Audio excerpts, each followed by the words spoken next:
Nous, notre conviction, c'est que la croissance ne va pas venir des dépenses publiques.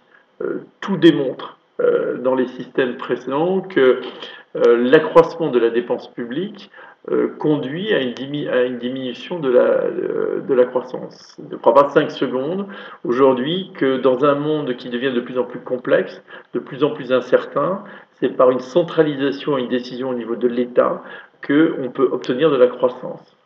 Donc il s'agit de redonner des marges, de redonner de la liberté au niveau des entreprises, et ça passe par par une diminution de la dépense publique. Puisque cette diminution de dépenses publiques, je sais que souvent on dit ben, s'il y a moins de dépenses publiques, il y aura moins de fonctionnaires, s'il y a moins de fonctionnaires, il y aura plus de chômage. C'est raisonné à courte vue, parce que si il y a moins de dépenses publiques, ça veut dire qu'il y a moins d'argent prélevé et qu'il reste donc plus d'argent au niveau des acteurs, que ce soit des acteurs individuels, des ménages ou des entreprises. Et la condition, c'est que ces ménages et ces entreprises, dans un monde complexe, sont beaucoup plus à même de prendre des décisions qui vont relancer l'économie et recréer de l'emploi.